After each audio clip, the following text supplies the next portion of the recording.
Okay, welcome to another episode of the Off ADHD podcast. I almost said the No Fox Given podcast because I've been watching that so often recently. I feel like that's a really big inspiration for this podcast. By the way, I'm just going to jump straight in. Usually I talk for a minute just about what's going on in my life, but I'll weave that in with this whole episode. So I've been watching a lot of the No Fox Given podcast because I've been working on this podcast for like 2.5 years. Um, and I've talked about that a little bit on here, but the way I brainstormed this idea for this podcast was just to have a place to talk about what was going on in my life, and that's exactly what it is. But I want to tell the story multiple times, and I don't want to tell it so many times that it gets redundant, but I want to tell it so many times that it's embedded into the viewers' brains who A, consistently watch, and B, are just coming to the podcast. So I came up with this idea when I was going through like quite a bit in my life. I had my grandpa in the hospital for a knee surgery. He had a stroke, and I came up with this idea during that time.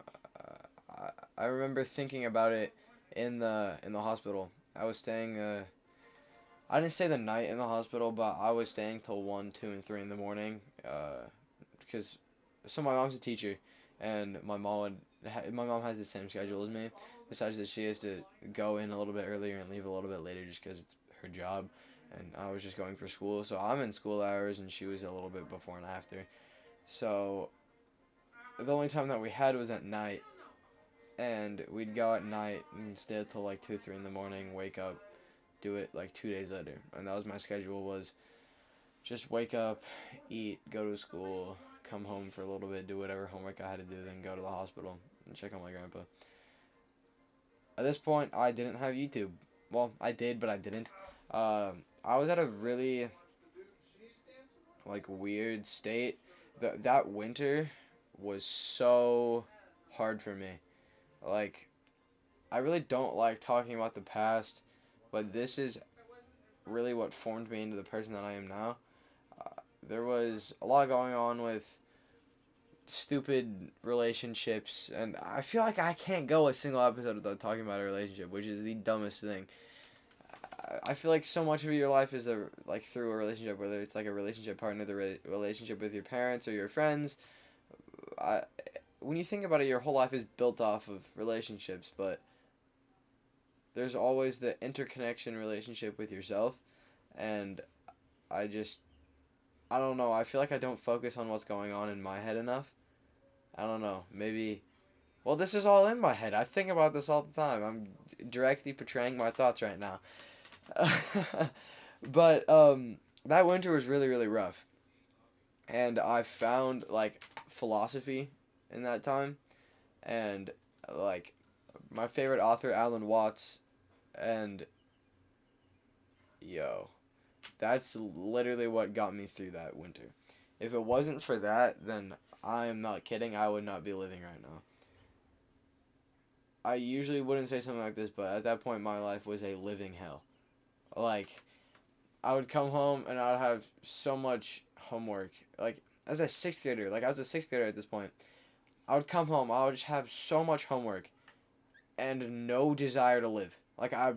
That sounds so like emo and edgy, but it's the truth. And I want to talk about it because I want to let people know that we're going through the same thing as I was, that you're not alone. Because I felt so alone in that time, and this is where I found artists like XXXTentacion, Lil Peep, and Juice, the iconic like emo rap of the 21st century, and it's just, it doesn't make sense to me how I made it through that. Just something so simple like philosophy, and I feel like that's why I apply it to my life so much. I believe in the law of attraction, and it's been working. I've been uploading consistently this entire year. Uh, well, since February, because of relationship events. Um, Actually, I'm gonna say I've been uploading like vlogs consistently since like February. at least once every week, and maybe a few gaps, like in a few different weeks. But I've been working a lot, and a lot of that has been dealing with this broken computer, which is getting fixed slowly, slowly. I've been hinting at that in the vlogs, but haven't fully addressed it. I talked about it a little bit in the last podcast, and I put it at the end. I don't want to get into it further. I need to finish this story. So, I found philosophy and all of this music and stuff, and it really, like, taught me you're not alone, and whatever you're going through, you can get through it. And I found a lot in sports, especially track, and that's why track was so special to me this year. Thank you guys so much for making that video do well, by the way. Like, if you did anything to help promote the track video, I the track video I posted a few weeks ago, thank you. You have truly made that dream come true. That dream of giving back to that teacher and coach, because he was there to listen that entire time with my grandpa, and he just told me to portray those emotions through sports and just give it your all. And oh yeah, I had track practice too. It was school, track practice, homework, stay at the hospital till 3. And that vlog was filmed at the Burroughs track meet, where every school in our peninsula comes and competes to see who does the best. And the boys won, like, for our school, and then another school called Skyview won for the girls, and our school is so close to winning on the girls' side. But that vlog was the Burroughs meet, and I made it to I qualified for Burroughs in 6th grade, but I dislocated my shoulder. That video will be up here. That was a crazy time. That was literally right before my grandpa was in the hospital, and then after my whole grandpa thing, it started in the summer, and fractured my collarbone, which I might have done again. That's in another vlog that'll come. It's a stupid long story. I'm not gonna get into it. Just because it's so fresh. I don't know what's completely wrong with me. I'm not gonna get into it any further. But like, at this time, it was just so crazy for me, having to balance, like, school, what's going on with my grandpa, my personal injuries, my personal life, the relationship that I was trying to make that didn't end up working. There was just so much going on, and I had no clue how to express those feelings, so I held them in, and it was terrible. And now I'm pouring it out into this podcast. I got the idea for this podcast at that time, and I'll put the clip in right here of me talking about it. That was that was during the summer. That was a vlog called RIP Garrett's Trampoline. I'll put that video up there. It's not great. And the reason why I didn't really have YouTube at that point was because I still had the GoPro. Like, I was still filming on this GoPro all the time. Like, I only use this when I need it now, and this GoPro documented what happened. It's all muddy. I'll let you guys use your imagination to think about what happened. Oh my god, that sounded terrible. I don't know if you can hear that in the mic right here, but, like,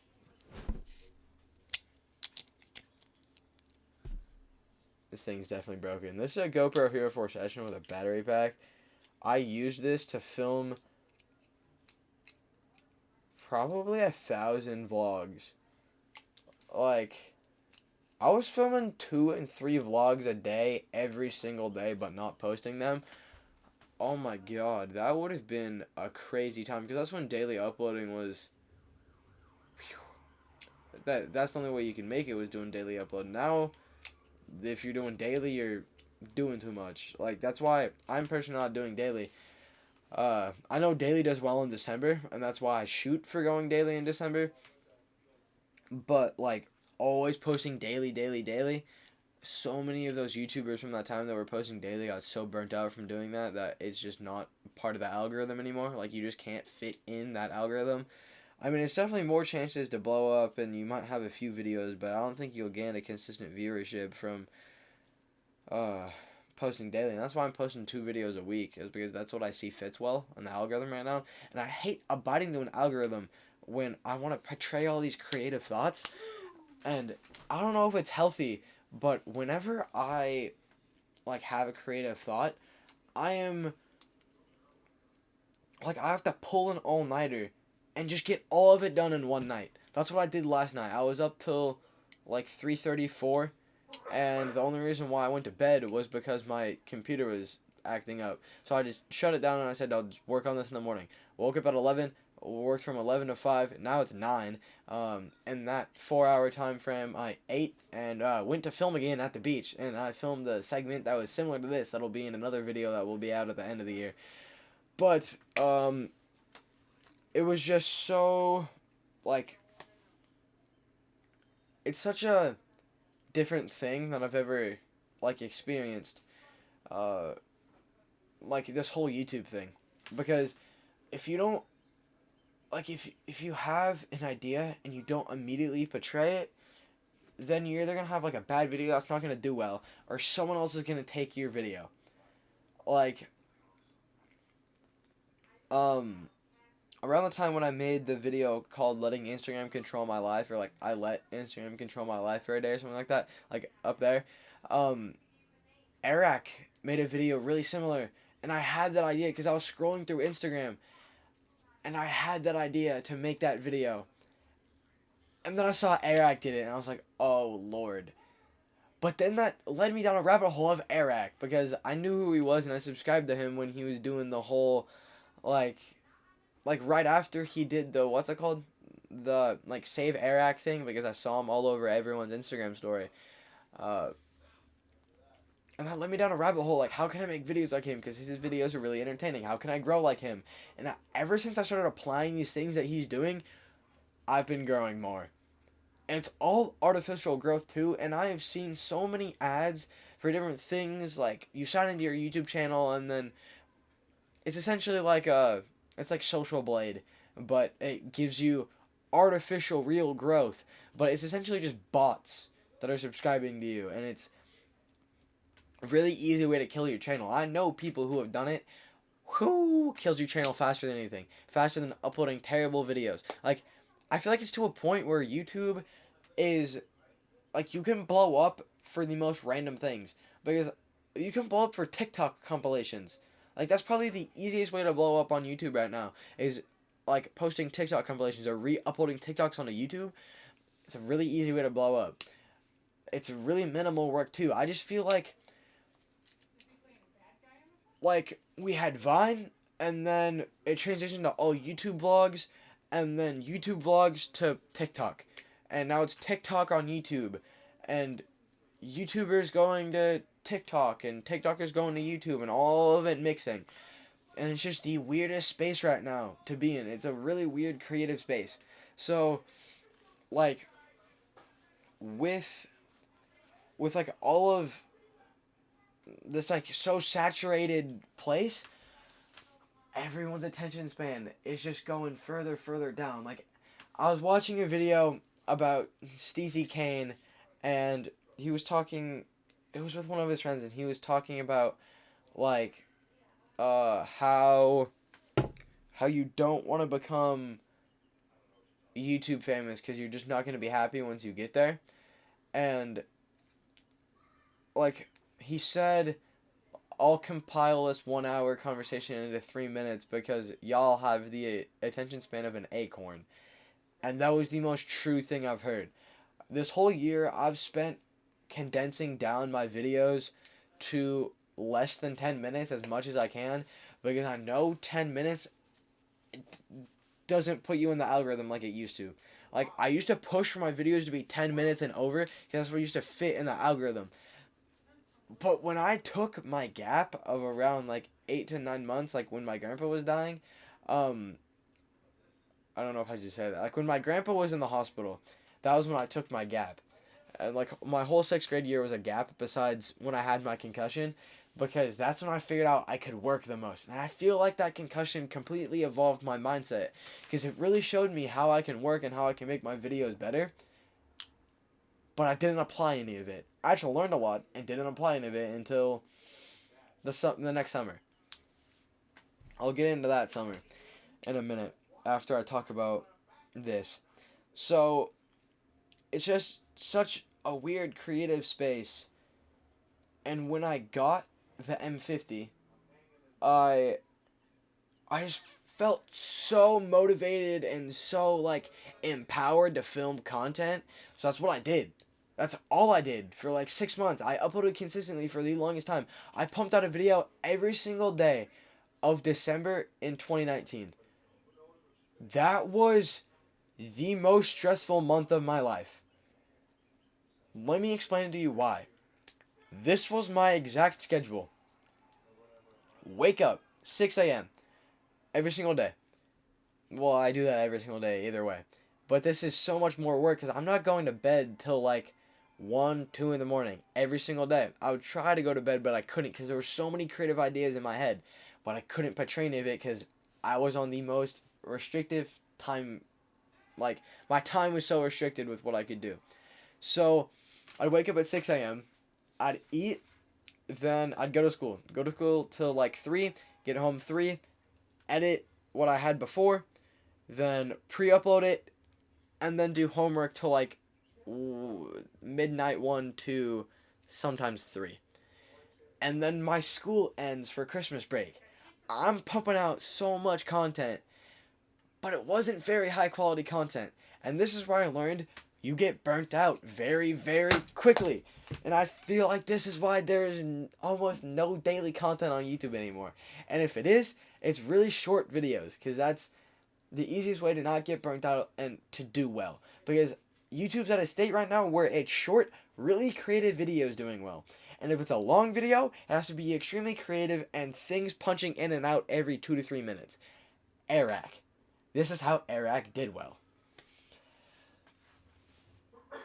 And the reason why I started this podcast at the start of this year was because I was in a state again where I did not know how to express my feelings. Because I had someone that I was always expressing my feelings to, but then, up and left. So then, I'm FaceTiming all my friends all the time, just explaining to them what's going on in my head. And I thought, I've had this idea for this podcast. Podcasts are blowing up right now. Take what Tanner Fox is doing, do a spin-off on it, do it your own. This is what I mean by you need to portray your creative ideas as fast as you can. I directly copied Tanner Fox on this podcast. I'll admit it. Usually I wouldn't explain my game plan, but this game plan has already been explained in Tanner Fox's podcast. Shout out to Tanner Fox. I'll put a link up here to his No Fox Given podcast. If you guys have not checked that out, please do. I suggest watching the Haley Deegan episode and the Cody Walker episode. Those are two very interesting episodes.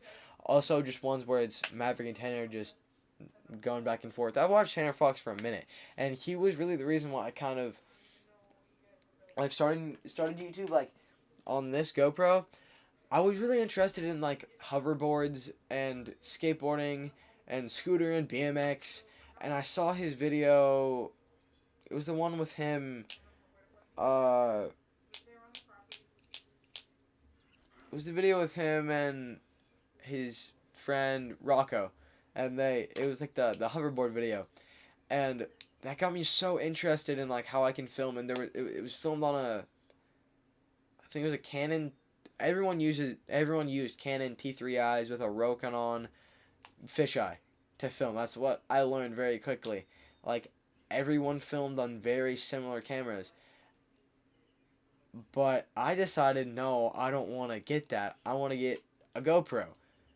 I worked and got the GoPro.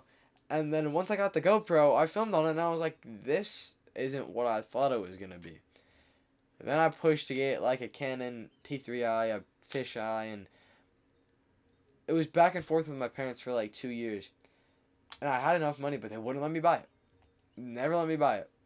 And then this led me to when I got the car.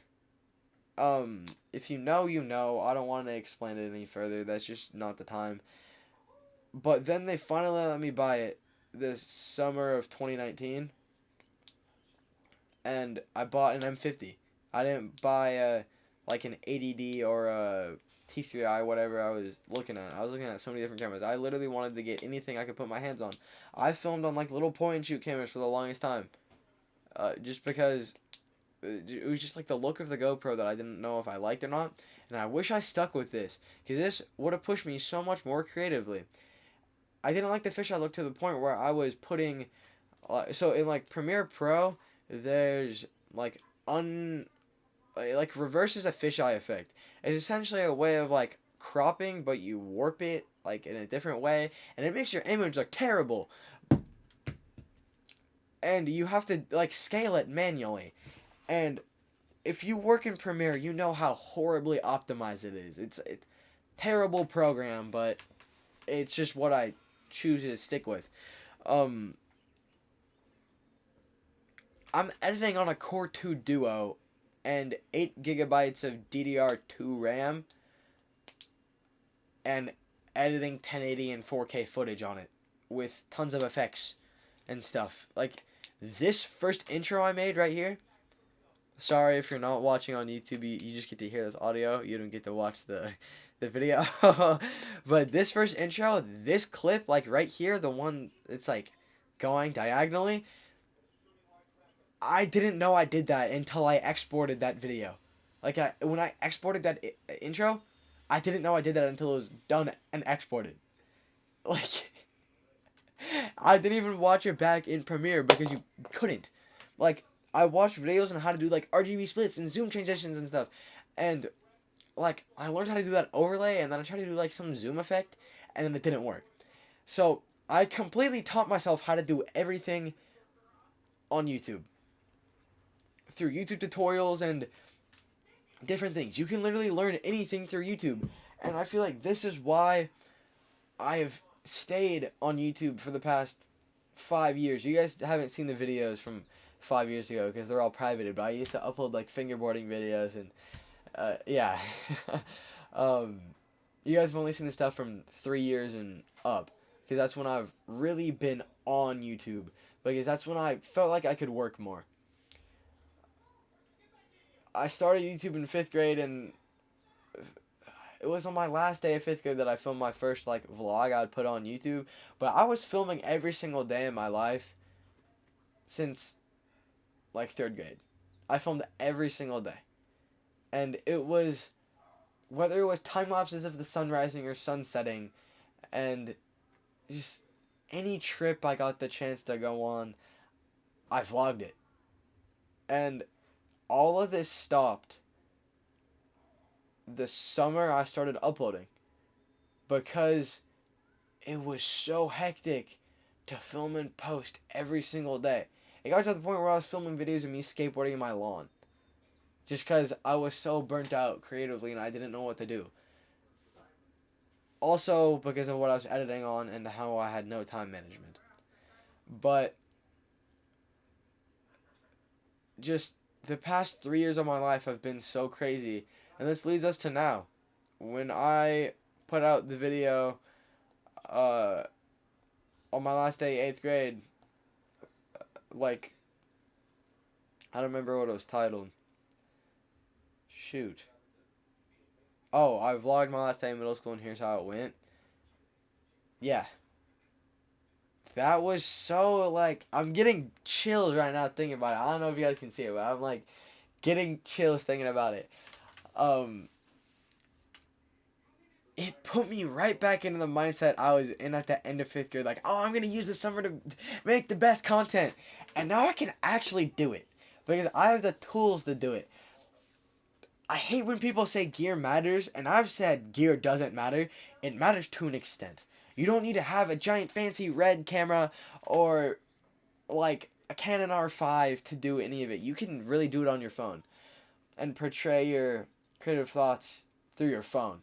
And whatever way you can storytell, you can make an insane story through it. Like, look at Casey Neistat.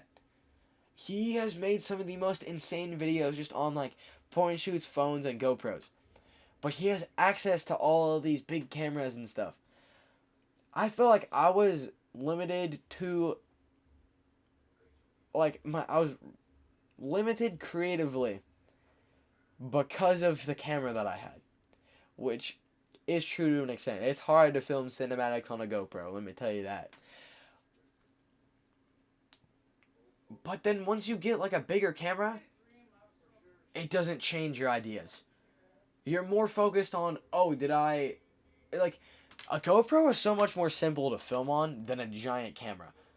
It's gotten more simple over the past, like, 2 years of consistently filming, but it's still not easy, per se. Like, even in the last vlog, like, part of it was overexposed, and I had to fix it in like, color correction. And I feel like I focus more now on what's going on in the moment while I'm, like, changing my things. Like, I'm listening more, and there's more, I feel like I'm more focused on audio now. I definitely have always listened to music. Like, when I was little, I was always listening to music some way, somehow.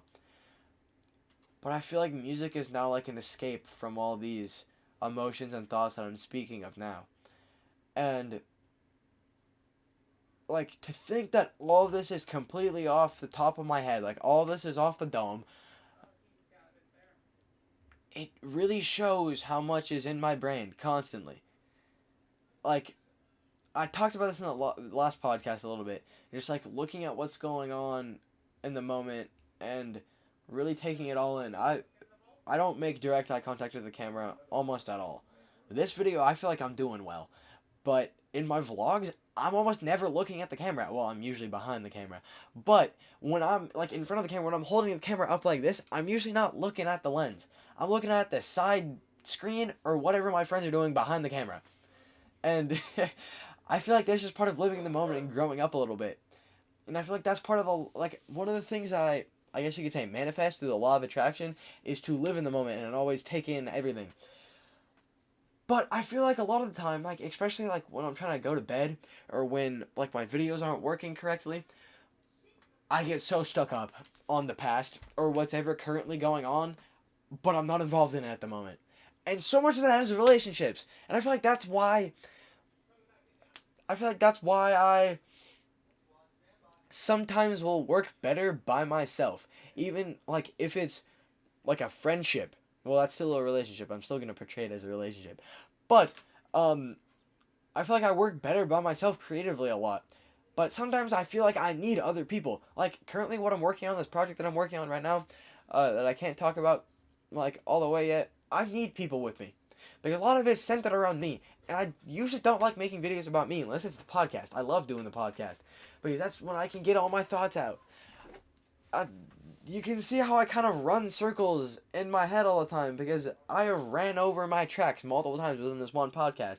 And now that's why I'm going to my notes so I can look at my recent thoughts. I write down all my thoughts on my phone, and I've talked about this. If you're new to the podcast, I write down all my thoughts on my phone.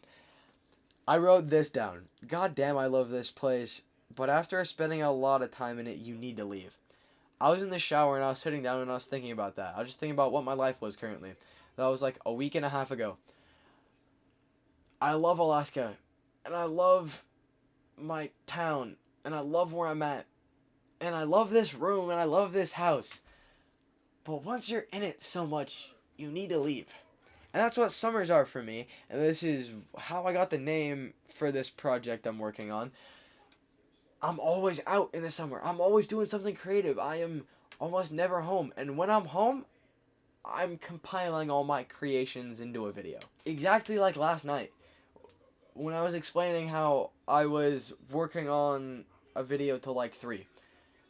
I was out all day with my friends for a lot of my day I was with my friends. And then I come home when I edited, like all night. I feel like I'm so much more creative at night. And I don't know if it's healthy staying up all night doing all-nighters just to get a idea out, but it's all to make others happy. I feel like I've always focused on other people more than myself. Like, even as a little kid, like,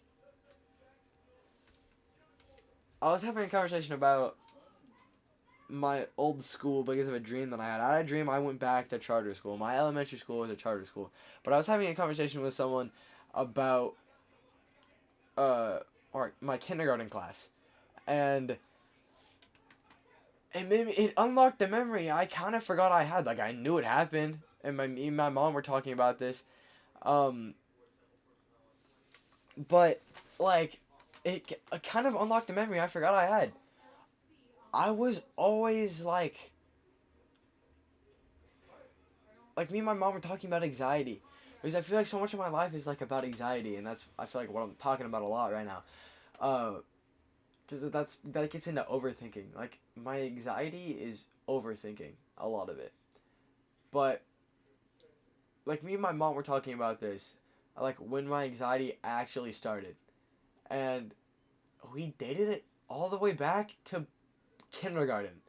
Literally kindergarten. I was so stressed about going to school as a kindergartner. Like, I was stressed about what my brother was feeling, because like my little brother was always like the closest person to me until I started going to school. And I feel like that's when we grew apart. We've grown apart a lot within the past 2 years. Still love the kid. He's my brother. What can I say? But I just feel like my life is going in a completely different direction than his, and that's completely fine. At the end of the day, I'm still his brother. He's still my brother. But I was always worried about the way my brother was feeling. And it got to the point where it was worrying me and giving me anxiety. And made me think about how every day I would show up to school and I was always crying. And it leads to the point where I'm at now. Whenever I get anxiety, I shut down and usually start crying. And I'm not afraid to say that. I'm 14. And I still have no clue what I'm doing. Like, I haven't cried in a minute. But it happens a lot. Like, a lot. Usually. And, like, my close friends know about it, and they'll help me with it. Shout out to you guys. And I feel like a lot of people are scared to say that. And I made this video up here. Like, the reason why you can't trust your feelings. Like, that entire time while I was editing, I was so sad because I didn't know where my life was going. I was so stuck in between, like 4 different ideas of where my life was going, because I was thinking I could end up with like this situation and this situation and this situation with all these different people and all these different things, and I was just overthinking constantly. But then it led me to like a satisfaction point, and somehow it ended up with me being here. And I just I love Alaska and I love where I'm at, and this comes right back to what I was just talking about. Winters are too dark. I can't do it. Like, there's no vitamin D. It's too dark. And this is why I'm out literally all the time during the summer. It's because there's so much to take in and so much to do, and it all leads to this project, and I can't talk about it because I don't want to leak it, and I don't want to have all my ideas out, and I'm working on it a lot. You can tell I'm happy about it because it's something I've really been working on for around a year. Like, I didn't know it was going to end up in this project. Like, I didn't know that the videos I filmed would have ended up in this project, but they're going to end up in the project somehow, some way. I'm gonna find a way to make them fit in, whether it's me telling the story directly or telling it through and then dropping the clips in and just... This is why I pull all-nighters editing.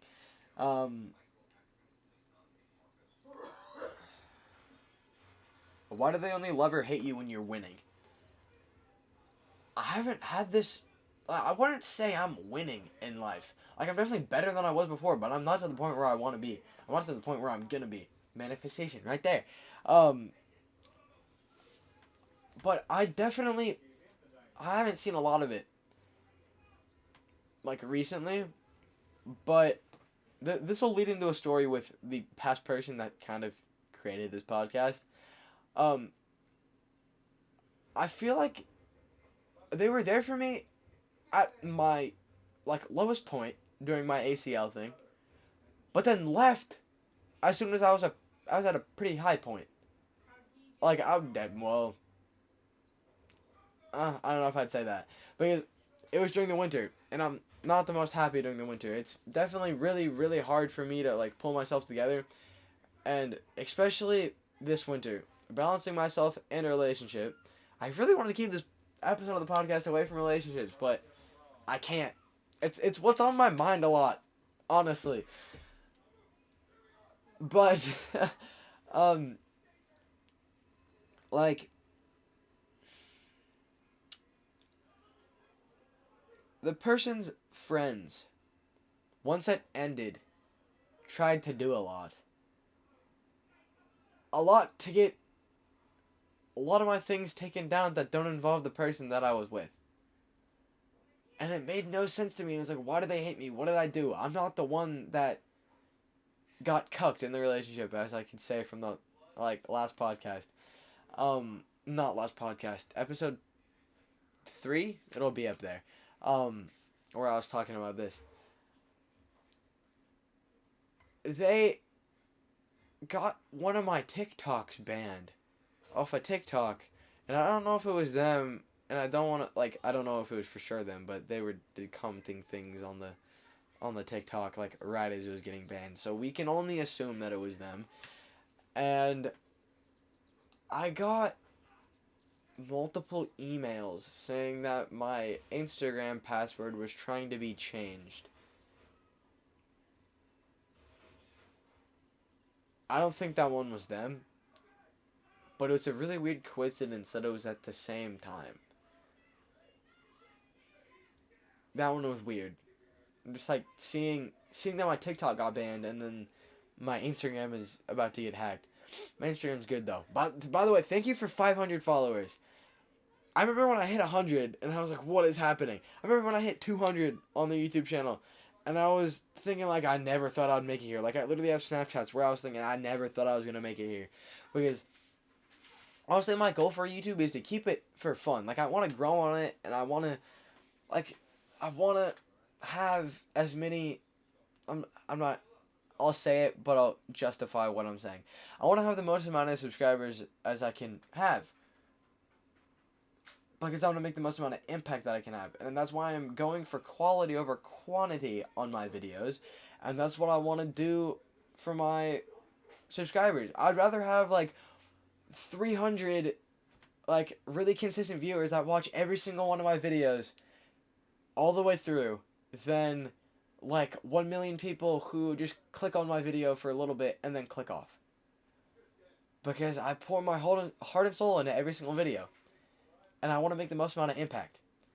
And that's why I have this podcast. And I've gotten so much positive feedback on here. And it kind of makes me sad knowing that we only have as many subscribers as we do. Because I know so many more people can benefit from it. So if you're watching this and you have enjoyed, and you've watched all the way through this like 40 minutes, thank you. Do yourself a favor and subscribe. I have so many amazing podcasts coming.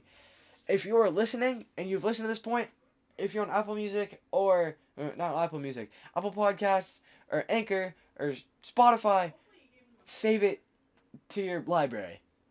I have so many things coming for this. This is my favorite thing ever. Like this podcast might be my favorite thing besides vlogs and my other channel. Thank you for listening to me right there. Let's get into the next thing I wrote down to my thoughts. Just go to a random one. This is everything I ever thought about how the F did I end up here. I think this is around the time that I was, like, when I got out of the relationship. I was just so confused how I ended up in this situation because I was at a really high point, like, right after my ACL, like, around my birthday, like, in November. I was at a really high point, and I was so happy. I was thriving. I was uploading like around every other week or every week, and I was content with that because of where my life was, and I balanced my whole life on one relationship, and I'm not proud of that. Like, it was actually really special to me, but I'm just not proud of that because I lost my independence as a person, and you can't do that. And I wouldn't say I'm like stuck up on this relationship, but I do think about it a lot.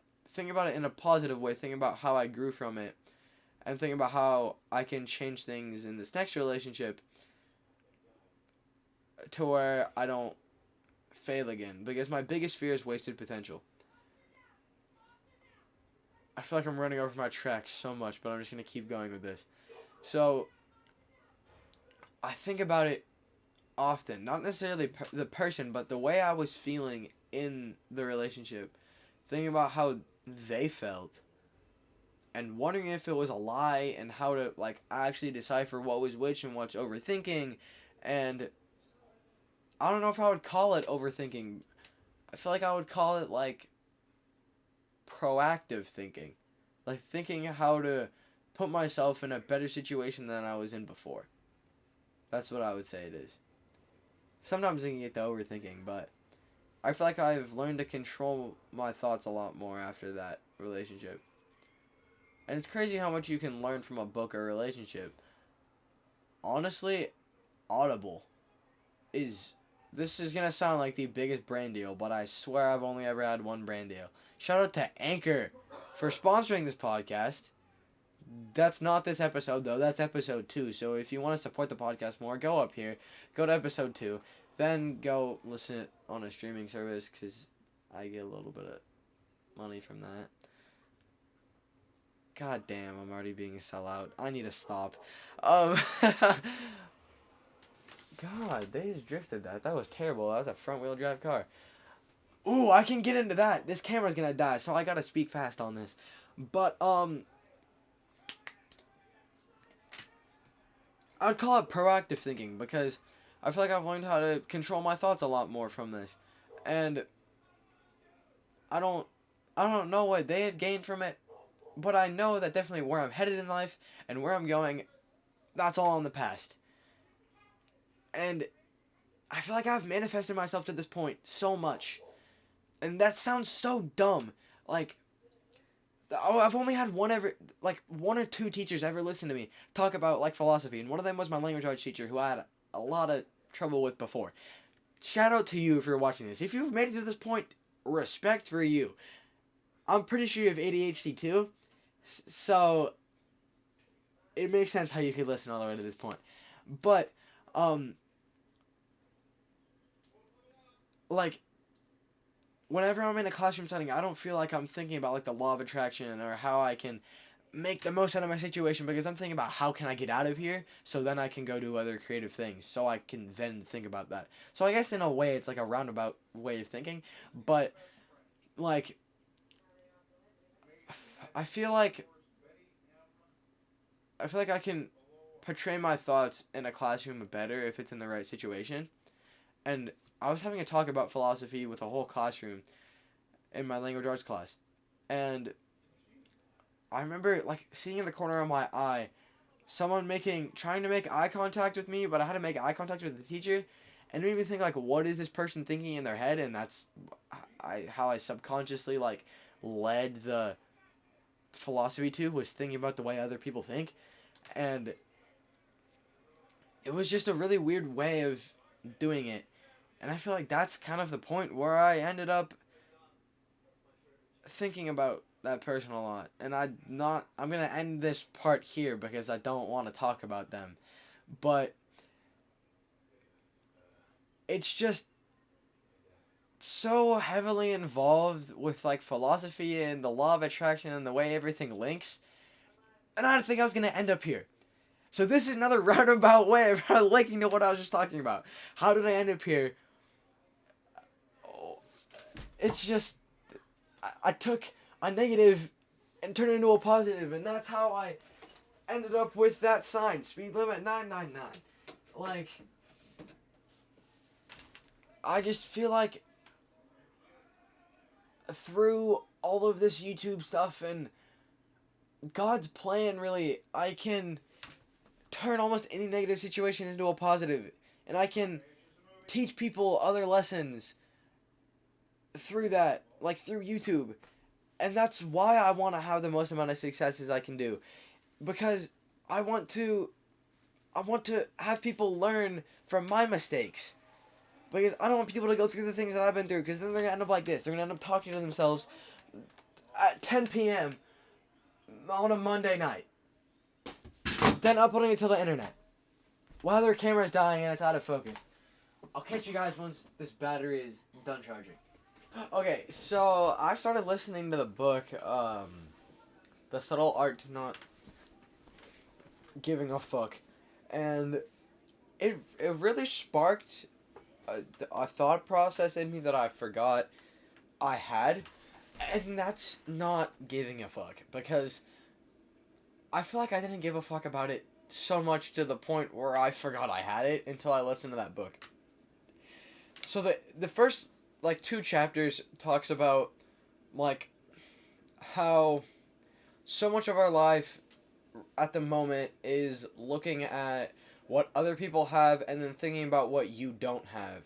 And how all these, like, videos of people saying, oh, do this and then you'll live a more positive life, don't work because you're focusing on what you're lacking.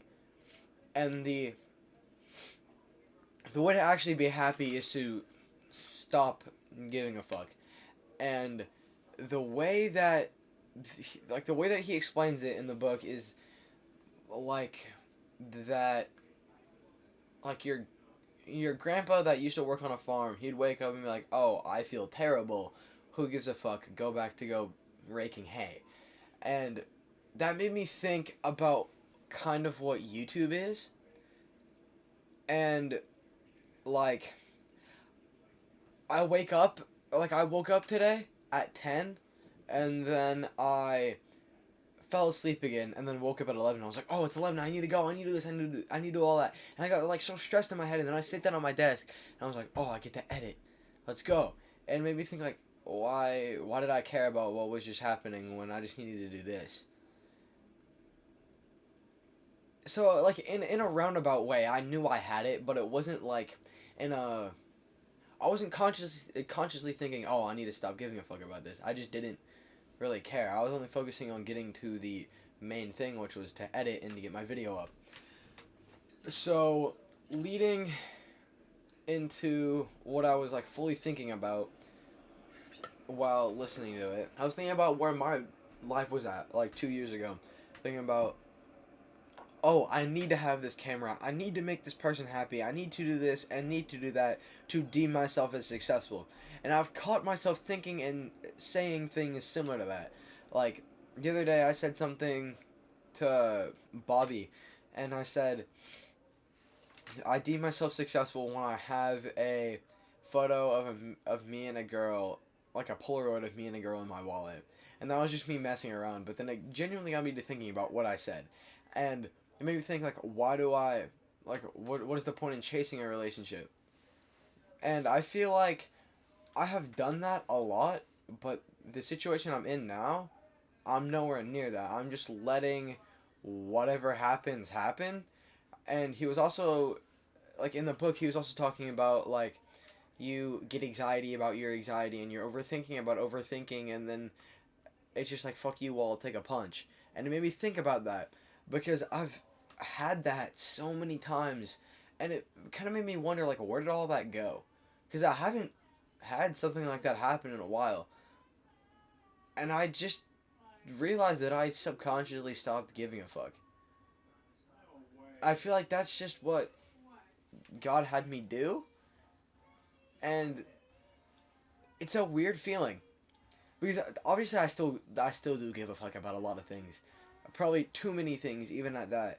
But I'm not, like, as focused on what I was before. Like, I just looked in the viewfinder of my camera, and I saw my hair, and I was like, oh, I need to change that. That looked weird. But now, like, thinking about it, it's just hair. And I don't really give a fuck at this point. So hopefully I'll actually be able to apply it and grow from it. I feel like that's what a lot of books have been for me. Okay, now I'm starting to give a fuck about my hair because it feels weird.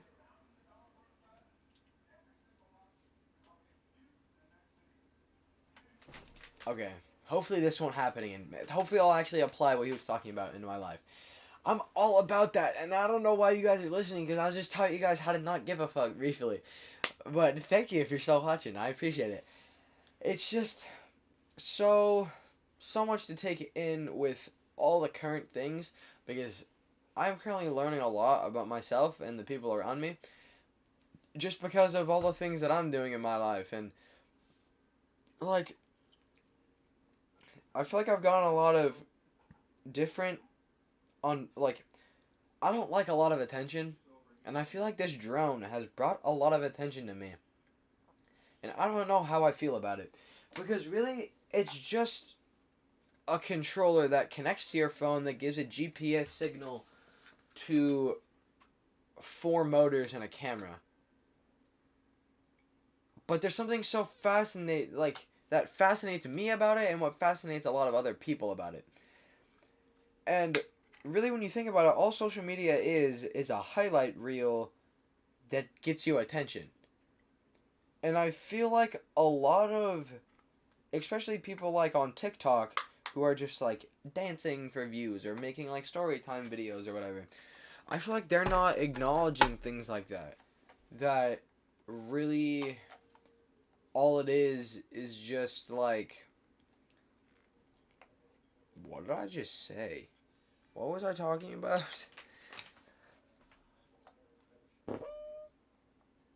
What was I talking about?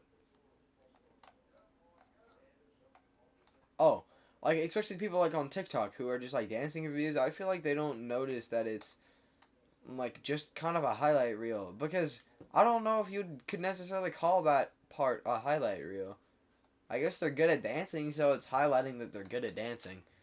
Oh, it makes me wonder, like, what other talents do they have? I'm sure a lot of people have hidden talents. I have hidden talents. I can't think of any off the top of my head because I've showed a lot of them on my YouTube channel. I haven't really showed me playing basketball. I'm not that good at basketball though.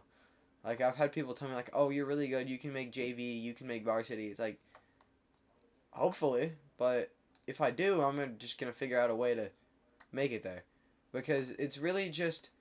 I feel like failure is the best way to gain quote unquote success. It depends on what you're deeming as success, but having failed at multiple different things, it really teaches you like what you did wrong and how to do it into success. And I feel like that's what like relationships are. And I hate how he also talked about complaining about the way that you complain. And I keep circling back to relationships. I feel like that's something I give a little bit too much of a fuck about. This book's got me thinking a lot. um I don't know. I don't know how to reprogram my brain to not think about that. Maybe that's just one of my flaws. I feel like a lot of people don't acknowledge like people's flaws. I feel like a lot of people just value perfection. I don't know. I know I value flaws. Like, give positive value to flaws, because I guess someone can have a different version of, like, different definition of perfect, because there's no one set definition of it. You can be completely perfect in the body that you're in. But I feel like a lot of people give too much of a fuck and just get so insecure about the way that they're looking, and it gets to the point where they just like stopped eating, and they've just been so centered around looking at other people and wanting to look like them or be like them or have the inspiring lifestyle. And it's just such a toxic way of thinking. And I have caught myself doing that. I've done that a lot. And I've thought, like, I was watching Sam Colder's videos earlier because I wanted to see, like, what type of transitions he was doing so I could, like, apply it to my own work. Just because I haven't watched very many of his videos recently, because I've watched all of them so many times, because I have wanted to live the life that he lives and just, like, completely envied it. And I was envying a little bit. I was like, bro, I really want to travel right now, because I haven't left Alaska in 3 years. Like, I went from traveling every single year to not leaving in 3 years. Um, we wanted to take a trip uh, this December, but then COVID was a thing, so we pushed it back to this December 2021. Hopefully that one gets to happen. We're praying that one's gonna happen, but if it doesn't, who gives a fuck? Dang, I'm really taking this into a different direction. It's literally been 10 minutes without listening to it, and I'm thinking about a lot. I guess I give a fuck about the book that teaches you how to not give a fuck. I'm really running over my tracks. Ugh. I've said that so many times in this podcast. But we need to move forward. We need to not run over the track again of thinking, I'm running over my tracks. Let's talk about my connection to the beach that I have next to my house, because I feel like that's something that is really connected me with you guys. I feel like so many people have found this channel because of this edit, the Costa Rica edit. I can blame that beach for my little amount of success, and I believe I said that at the start of this podcast. My plan for that video was, I don't have a plan for any of my videos to blow up, because honestly it's just a number. Not to say I don't want it to happen because I want to reach the most amount of people, but it's just crazy to think I did 14K on that, and how many people I probably put onto that song. I think I said that in the last podcast, but I went to the beach today and I walked around like 2 miles on the beach just because I was thinking about that video and what my connection is with that beach. And I was thinking, like, how in the world did all of this happen? Because when I was filming that video, I was just messing around on the beach and just started filming like I usually do. I'll just go to the beach and start filming random things. And I was doing that, and I saw a video about, it wasn't about, it was like an edit in like Hawaii to the song Psycho. Like the song was like, she got me going psycho, she got me going down, down, down. That one. And it made me want to film, and I was gonna make an edit to that song, but then the song Costa Rica, well, the Costa Rica remix with the Kid Laroi dropped, and I was interested in Kid Laroi because he didn't have very much music out at that point. So I wanted to hear what was going on with him. This is completely before he dropped his project. So I hear it and I like his verse, and I was like, okay, I'll just drop it into this edit. I'll make the best of the situation. Hopefully it will do well, just because the song's relevant. It sat for 6 months. Then the Kid Laroi drops his project. Video goes crazy. I remember seeing the number hit 10K while in class, and it was the weirdest moment. Like, that was just such an insane moment. Thinking 10,000 people saw that video is crazy. Like, that's genuinely crazy. And it kind of makes me want to make edits that are like 2 minutes long again, because I see that does well. But is that really the direction I want to take my channel? My idea is to start this business, and that's all like cinematic things and videos for other people. And I'm gonna keep my vlogs for me, but also post more cinematic things. And I guess you could say all this has kind of been like training for the business. And I think about this business a lot, because I want to make the most amount of positive impact, because I know so many people can just have the most crazy connections through one business shoot, and you can impact someone's life so much just through one little thing. But I feel like too many people give a fuck about random other things to have that true raw human connection. So that's what I want to do with this business, is to turn it into something where it can all just be positive vibes. That's all I want, is to have like a positive vibes business. And that's why I got this drone, was because I would see my Canon M50, the camera that kind of started this whole channel. I'd see it sitting there, and I'd think like, oh my god, it's just sitting there. I'm down in money. I need to do this. I need to do that. And I was like, wait, I wanted a drone for a while. Why don't I just trade it for a drone? And then we got a drone, and we got rid of a thing that was making me think negatively. I mean, it's sick having a drone, but it's not my source of happiness. I find so many people use physical objects as a complete source of happiness. And it's always people that are like, oh, once I get this car, I'll be happy. Once I get this amount of followers, I'll be happy. And it's just like, does that really work? Like, I was reading the book, the Wisdom of Insecurity by Alan Watts, and one of the parts was talking about like consumerism promises satisfaction but never actually gives it to you. And the thing about that, Alan Watts was writing all this stuff so long ago, and how it all still applies is crazy. Cause like I I've definitely been in that like rut, I guess you could say, of like once I get this I'll be happy. I'm not happy right now. I need to do this and I need to do that.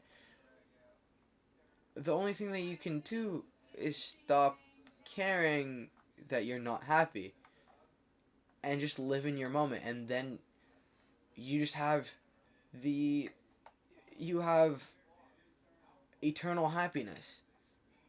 If you're always content with the moment that you're in, you're never going to be sad. If you look at all the positives or look at the negatives and then realize what you have as positives, if you just narrow down the positives, you can never be sad again. And I feel like so many people don't have that wrapped around their brain. And I want to put that out there more. Alan Watts has a theory called the backwards theory. And he talks about this a little bit in that book. And it's talking about how, like, I have it as an Instagram caption. The journey to a positive experiences and negative experience within itself. That's how I got put on to Alan Watts, was that, and then there was another one that's like the past doesn't exist anymore. All we have is the present moment. The future doesn't exist yet, so all we're ever left with is eternal now. It was something really similar to that put me on to Alan Watts, and it made me like really think like philosophilic. I don't know what word to use, but it made me think about how I can turn my life around, and this was all happening with the grandpa thing. Everything circles back to the grandpa thing and the philosophy, and I feel like that's just the way my brain works, and I feel like that's how anxiety works, is because you just run in circles. And I really, really hope that with where my life is going, I will continue to be humble and not give a fuck, really. Like, I don't know. I feel like I don't care about a lot of things enough, and I care about too many things too much. But I don't know if I want to change it, because I'm pretty happy with where I am at in life right now. But I definitely want to grow out more and don't want to sit here forever.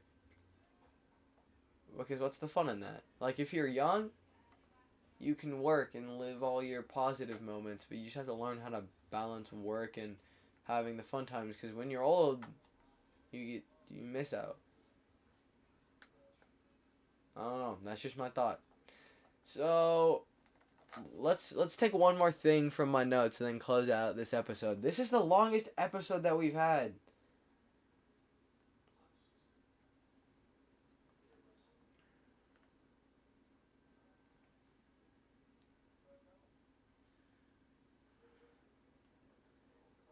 Forever may be a long time, but I wouldn't mind spending it with her.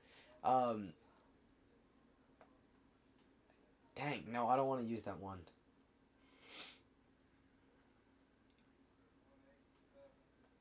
Juice talks about all the demons in his brain, and I feel like I have so many demons, and I fought them for 2 years, and I live in this mental state, and it just sucks.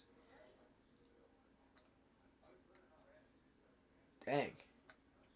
I forgot I even thought like this, because I've just been so focused on where I'm at in the moment. This podcast is taking me back. Dang. So, in Juice WRLD's music, he talks about having quote-unquote demons in his brain, and you're fighting your demons, and it's just negative things.